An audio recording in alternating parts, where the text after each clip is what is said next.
कहानी की शुरुआत में एक रेलवे स्टेशन पर कुछ बच्चों को दिखाया जाता है। रात के समय में रेलवे स्टेशन पर ये बच्चे एक फिल्म की शूटिंग कर रहे होते हैं। पटरी पर जैसे ही ट्रेन आता है तो बच्चे कैमरा स्टार्ट करके फिल्म की शूटिंग करना शुरू कर देते हैं। तभी अचानक से ट्रेन के सामने एक गाड़ी आ जाती है, जिसकी वजह से यहाँ पर बहुत ही बड़ा एक्सीडेंट हो जाता है। इस एक्सीडेंट को देखने के बाद जो बच्चे थे वो भी अपना कैमरा और बाकी का सामान फेंक करके यहाँ से भागने लगते हैं। एक्सीडेंट होने की वजह से ट्रेन पटरी से उतर जाता है और ट्रेन के सारे डिब्बे अलग हो जाते हैं। एक प्रकार से यहाँ पर एक बहुत ही बड़ा एक्सीडेंट होता है। एक्सीडेंट के कुछ समय के बाद जब माहौल शांत होता है तब जोसेफ उठता है और वो अपने बाकी के दोस्तों को आवाज लगाता है। उसके सारे दोस्त बिल्कुल ठीक ठाक थे, यहाँ तक कि एलिस भी बिल्कुल ठीक थी। लेकिन इस एक्सीडेंट ने इन सबको चौंका दिया था। इन लोगों को ट्रेन के डिब्बों में से ढेर सारा क्यूब गिरा हुआ दिखाई देता है। आखिर इन ट्रेन के डिब्बों में ऐसा क्यूब क्यों रखा हुआ था, इन सब के बारे में इन्हें नहीं पता था। फिलहाल इन बच्चों की नजर उस गाड़ी पर पड़ती है जो ट्रेन के सामने आ गई थी। उस गाड़ी का बहुत ही बुरा हाल हो चुका था। जब ये लोग गाड़ी के पास जाते हैं तब गाड़ी में इन्हें एक आदमी बैठा हुआ दिखाई देता है। एलिस जैसे ही उस आदमी को देखती है तो उसे पहचान लेती है। दरअसल जो इंसान कार में बैठा हुआ है ना, वो इनके साइंस टीचर हैं, जो इन सभी बच्चों को साइंस पढ़ाते हैं। अचानक से जब वो होश में आ जाते हैं तब वो इन बच्चों से कहते हैं कि यहाँ से चुपचाप चले जाओ। यहाँ पर जो कुछ भी हुआ इन सब के बारे में किसी को कुछ मत बताना। अगर तुमने इन सब का जिक्र किसी के सामने किया तो तुम सब मारे जाओगे और तुम्हारा परिवार भी मारा जाएगा। टीचर के हाथ में गन देख करके ये सारे बच्चे बहुत डर जाते हैं। ये सारे बच्चे भागते हुए जाते हैं और जिस कार से यहाँ पर आए थे उसी कार में बैठ जाते हैं। इसके बाद एलिस इन सब को यहाँ से लेकर के चली जाती है। इन बच्चों के जाने के कुछ समय के बाद यहाँ पर स्पेशल फोर्स आती है। इनमें से जो कमांडर था उसका नाम है जॉन। एक्सीडेंट वाली जगह पर आकर के वो क्या करता है ये हमें नहीं दिखाया जाता। फिलहाल सीन शिफ्ट होता है और अगले दिन सुबह में हम जोसेफ को देखते हैं जो कि अपने एक दोस्त टॉम के साथ बैठ करके टीवी देख रहा होता है। टॉम वही बच्चा है जो फिल्म की शूटिंग कर रहा था।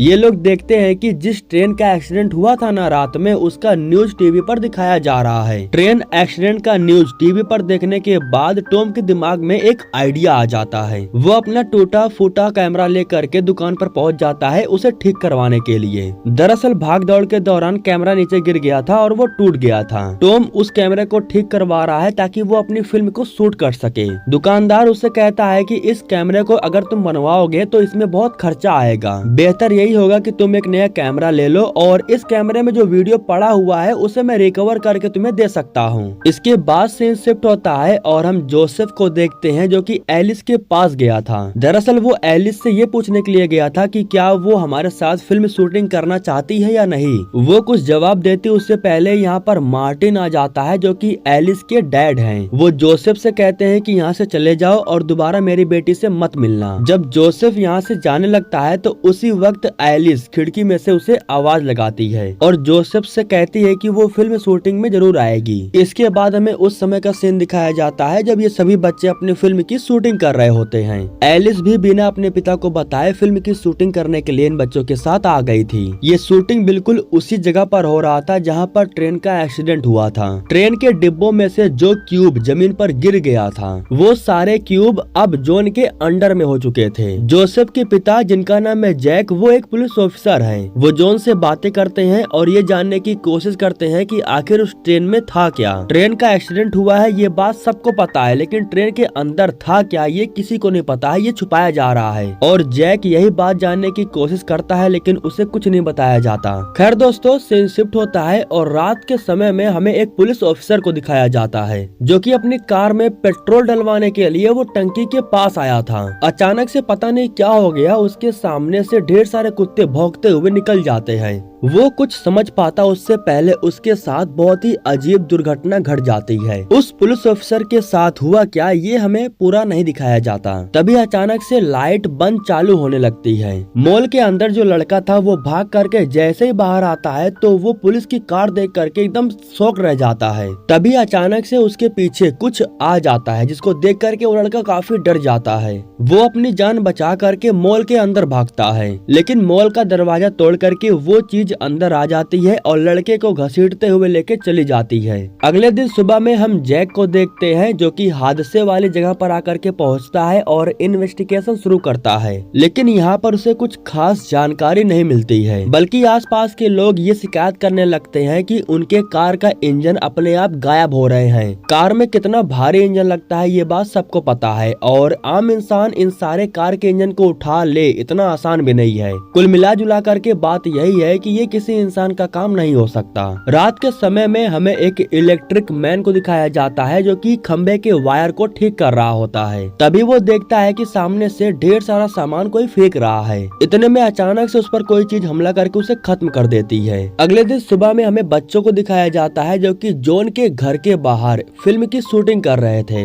शूटिंग तो बिल्कुल ठीक ठाक चल रही थी, लेकिन बीच में जोसेफ के पिता जैक आ जाते हैं। जोसेफ को फिल्म शूटिंग करता हुआ देख करके उन्हें बहुत बुरा लगता है। उसे लेकर के वो घर चला जाता है और उससे कहता है कि दोबारा उन बच्चों के पास मत जाना। देखो, जैक को बच्चों से प्रॉब्लम नहीं है बल्कि एलिस के डैड मार्टिन से प्रॉब्लम है। दरअसल बहुत समय पहले मार्टिन के साथ उसका कुछ लफड़ा हुआ था, इसीलिए जैक नहीं चाहता है कि उसका बेटा मार्टिन की बेटी एलिस के साथ घूमे। लेकिन इस बात को लेकर के जोसेफ काफी गुस्सा हो जाता है। इन दोनों के बीच में काफी बहसबाजी होती है। जोसेफ रोते हुए अपनी माँ के कब्र के पास चला जाता है और वहीं बैठ करके उन्हें याद करने लगता है। तभी अचानक से एक घर के अंदर उसे कुछ आवाजें सुनाई देती है। देखकर तो ऐसा ही लग रहा था जैसे कि कोई चीज अंदर है और वो कुछ कर रहा है, लेकिन जोसेफ इस बात को ज्यादा सीरियस नहीं लेता है। वो देख करके नजरअंदाज करके यहाँ से चला जाता है। इसके बाद सीन शिफ्ट होता है और हमें जॉन को दिखाया जाता है। यहाँ पर हमें मालूम चलता है कि उसने साइंस टीचर को किडनैप कर लिया है और वो उनसे कुछ उगलवाने की कोशिश कर रहा था। जॉन उससे कहता है कि वो चाहे जहाँ भी हो मैं उसे हासिल करके रहूंगा, वो मेरी अमानत है। जिस पर साइंस टीचर कहते हैं कि वो तुम्हारे हाथ नहीं आएगा। वो अपना मुंह नहीं खोल रहे थे, इसलिए जॉन का एक आदमी उन्हें एक इंजेक्शन लगाता है जिसकी वजह से उनकी मौत हो जाती है। खैर दोस्तों, सीन शिफ्ट होता है और रात के समय में हम जोसेफ को देखते हैं। चोरी चुपके एलिस उससे मिलने के लिए उसके घर पर आ गई थी। दरअसल इन दोनों के पिता नहीं चाहते थे कि ये दोनों एक दूसरे से मिले या फिर बातचीत करें, लेकिन धीरे धीरे ये दोनों एक दूसरे के काफी करीब आने लगे थे। इसलिए ये दोनों एक दूसरे से दूर भी नहीं रह पा रहे थे। इन्हें बात करना अच्छा लग रहा था। बातों ही बातों में जोसेफ अपनी माँ का वीडियो प्ले कर देता है क्योंकि एलिस उसकी माँ को देखना चाहती थी। जब वो उसकी माँ को देखती है तब एलिस अपनी माँ को याद करके रोने लगती है। यहाँ पर वो काफी ज्यादा इमोशनल हो जाती है। वो भी अपनी माँ का प्यार चाहती थी, लेकिन उसे अपनी माँ का प्यार नहीं मिल पाया। रात के समय में वापस लौट करके जब वो अपने घर पर आती है तभी उसके डैड उसे देख लेते हैं। उन्हें पहले से ही पता चल गया था कि वो जैक के बेटे से मिलने के लिए गई थी, इसीलिए वो एलिस पर काफी गुस्सा हो जाते हैं। उन्होंने पी भी रखी थी, इसलिए वो अपना होश खो बैठते हैं। गुस्से में वो एलिस से कहते हैं कि जिस तरीके से तुम्हारी माँ मुझे छोड़ करके चली गई उसी तरह तुम भी यहाँ से चली जाओ, मुझे कोई फर्क नहीं पड़ता। ये बात एलिस को काफी बुरी लग जाती है। बाहर जाकर के वो अपनी साइकिल लेती है और यहाँ से कहीं दूर जाने लगती है। कुछ समय के बाद जब उसके डैड को इस बात का एहसास होता है कि उन्होंने कुछ ज्यादा बोल दिया तो वो अपनी कार ले करके अपनी बेटी को ढूंढने लगते हैं। लेकिन तभी अचानक से उनके कार का बहुत ही बुरी तरह से एक्सीडेंट हो जाता है। एलिस जब यह देखती है तो वो अपने डैड की हेल्प करने के लिए रुक जाती है, लेकिन वो अपने डैड की हेल्प कर पाती उससे पहले ही उसके पीछे कोई आ जाता है, जिसको देखते ही एलिस काफी डर जाती है। वो जोर से चिल्लाती है। वो जो कुछ भी था वो एलिस को उठाता है और उसे अपने साथ लेकर के चला जाता है। कार में बैठ करके उसके डैड सब कुछ देख रहे थे। वो अपनी बेटी को बचाने के लिए कार से बाहर भी आते हैं, लेकिन वो कुछ कर नहीं पाते। अब इसके बाद अगले दिन सुबह में हमें जोसेफ और टॉम को दिखाया जाता है। जब ये दोनों अपने शूट किए हुए वीडियो को एडिट कर रहे थे तब अचानक से इनके सामने उस दिन का वीडियो प्ले हो जाता है जिस दिन ट्रेन का एक्सीडेंट हुआ था। उस दिन ट्रेन के डिब्बे में से जो चीज बाहर निकल रही थी वो चीज कैमरे में रिकॉर्ड हो गई थी। उस चीज को ये दोनों साफ साफ अपनी आंखों से देख पा रहे थे, लेकिन इस चीज के बारे में ये दोनों किसी को बताते नहीं है क्योंकि ये दोनों काफी डरे हुए थे। अचानक से अगले दिन पता नहीं क्या हो गया, पूरे शहर को खाली करवाया जा रहा था। यहाँ पर जितने भी लोग थे उन सब को बस में बैठा करके किसी और जगह पर शिफ्ट किया जा रहा था। आखिर ये क्यों करवाया जा रहा है ये किसी को नहीं पता था। इस दौरान हमें मार्टिन को दिखाया जाता है जो कि काफी डरा हुआ था। तभी अचानक से जोसेफ उसके पास जाता है और उससे एलिस के बारे में पूछता है। तब मार्टिन उसे बताता है कि वो मेरे सामने एलिस को उठा करके लेके चला गया, वो काफी बड़ा था, मेरी बातों पर कोई विश्वास नहीं कर रहा है, उसे ढूंढ निकालो वरना वो एलिस को खत्म कर देगा। जोसेफ को पहले से ही पता था कि आखिर मार्टिन किसकी बात कर रहा है। वो अपने दोस्तों के पास जाता है और उसे बताता है कि वो क्रिएचर एलिस को अपने साथ लेकर के गया है, हमें एलिस को बचाना होगा वरना वो एलिस को खत्म कर देगा। दिक्कत ये थी कि इन्हें एलिस को बचाने के लिए दोबारा से शहर के अंदर जाना होगा और शहर पूरी तरह से खाली करवा दिया गया था। इसलिए कुछ बच्चे जोसेफ के साथ अंदर जाने से मना कर देते हैं, लेकिन कुछ बच्चे थे जो जोसेफ की हेल्प करने के लिए तैयार हो जाते हैं। सबसे पहले तो जोसेफ इन सब को लेकर के स्कूल के अंदर जाता है क्योंकि वो उस क्रिएचर के बारे में जानना चाहता था। उसे पता था कि अगर वो अपने साइंस टीचर के ऑफिस में जाएगा तो उसे कुछ न कुछ जानकारी जरूर मिल जाएगी। यहाँ पर उसे एक वीडियो मिलती है जो काफी पुराना था। इस वीडियो में कुछ साइंटिस्ट थे जो किसी चीज पर एक्सपेरिमेंट कर रहे थे। इस एक्सपेरिमेंट में इनके जो साइंस टीचर है ना वो भी शामिल थे। वीडियो के माध्यम से उन्होंने बताया कि जिस चीज पर हम एक्सपेरिमेंट कर रहे थे वो जमीन से जुड़ा हुआ है। वो चीज यहाँ से वापस जाने के लिए क्यूब्स को इकट्ठा कर रहा था क्योंकि क्यूब्स की मदद से ही वो अपना स्पेसशिप बना सकता है। लेकिन इन लोगों ने उसे बंदी बना करके रखा और उस पर एक्सपेरिमेंट किया। वो यहाँ से बस अपने घर वापस जाना चाहता था लेकिन इन लोगों ने उसे नहीं जाने दिया। ठीक उसी वक्त यहाँ पर जॉन अपनी फोर्स को लेकर के आ जाता है और इन सारे बच्चों को पकड़ लेता है। इधर हमें जैक को दिखाया जाता है जो काफी समय से अपने बेटे की तलाश कर रहा था। उसी वक्त उसके पास एक पुलिस वाला आता है जो उसे बताता है कि तुम्हारा बेटा अपने दोस्तों के साथ वापस से शहर के अंदर गया था, स्पेशल फोर्स ने उसे पकड़ लिया है, तुम्हें कुछ पता भी है या नहीं। इतना सुनने के बाद जैक फौरन जोसेफ की एक दोस्त के पास जाता है। तब जाकर के जैक को मालूम चलता है कि जोसेफ एलिस को ढूंढने के लिए शहर में वापस गया है। इसके बाद जैक फौरन जाकर के मार्टिन को अपने साथ लेता है और फिर ये दोनों शहर के अंदर जाने लगते हैं अपने बच्चों को ढूंढने के लिए। इधर में दिखाया जाता है कि सारे बच्चों को बस में लेकर के ये लोग कहीं जा रहे होते हैं, लेकिन तभी अचानक से कोई चीज इनके बस पर हमला कर देती है और तभी अचानक से बस बंद हो जाती है, वो स्टार्ट भी नहीं हो रही थी। इसके बाद जॉन अपने एक आदमी को राइफल देता है और उसे बाहर जाकर के चेक करने के लिए बोलता है। उसका आदमी बस का गेट खोलता है और राइफल लेकर के गेट के करीब जाने लगता है, लेकिन तभी अचानक से उस आदमी पर हमला होता है और वो क्रिएचर उस आदमी को बाहर खींच लेता है। जॉन के सामने उसका एक आदमी मारा जाता है। तभी अचानक से फिर से बस पर हमला होता है और वो क्रिएचर इस बार इनके बस को पलट देता है। उस क्रिएचर को खत्म करने के लिए जॉन अपनी राइफल उठाता है और उसकी तरफ जाने लगता है। इस दौरान जब बच्चों को मौका मिलता है तो वो खिड़की को तोड़ करके बस से बाहर भाग आते हैं। बच्चे तो यहाँ से भाग जाते हैं लेकिन जॉन क्रिएचर के साथ बस के अंदर फंस चुका था। अपनी राइफल से वो क्रिएचर पर हमला करता है लेकिन उसे कोई फर्क नहीं पड़ता। वो क्रिएचर उसके करीब आता है और एक ही झटके में उसे खत्म कर देता है। इधर हमें बच्चों को दिखाया जाता है जो कि अपनी जान बचा करके भाग रहे होते हैं। दरअसल शहर के ऊपर लगातार बम बरसाया जा रहा था।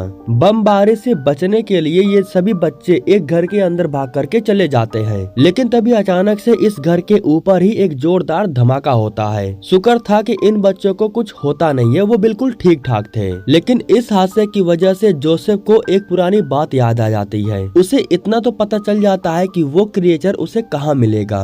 वो अपने एक दोस्त को लेकर के उस घर के करीब जाता है जो कब्रिस्तान के पास था, जिस घर के अंदर उसने कुछ उटपटा होता हुआ देखा था। घर के पास जाने के बाद जैसे तैसे करके जब ये दोनों दरवाजा तोड़ते हैं तभी इन्हें सामने एक बहुत ही बड़ा गड्ढा दिखाई देता है। दरअसल यही वो जगह है जो क्रिएचर का अड्डा है। जब ये दोनों गड्ढे में नीचे उतरते हैं तब इन्हें मालूम चलता है कि उस क्रिएचर ने तो इस जमीन को खोद करके सुरंग बना दिया है। जब ये दोनों और अंदर जाते हैं तब इन्हें ढेर सारी लाश दिखाई देती है जिन्हें लटकाया गया था। दरअसल ये सब कुछ उस क्रिएचर ने ही किया था। फिलहाल वो क्रिएचर इनके सामने था और वो किसी इंसान का मांस खा रहा था। तभी जोसेफ की नजर एलिस पर पड़ती है, उसे भी बाकियों की तरह लटकाया गया था। उस क्रिएचर का ध्यान भटकाने के लिए जोसेफ के दोस्त ने अपने साथ कुछ पटाखे लाए थे। इधर उसका जो दोस्त था वो पटाखों को जैसे जलाता है तो एक जोरदार धमाका होता है। आवाज सुनकर के क्रिएचर उस आवाज का पीछा करता है और दूसरी तरफ से जो जोसेफ था वो एलिस को बचाने के लिए जाता है।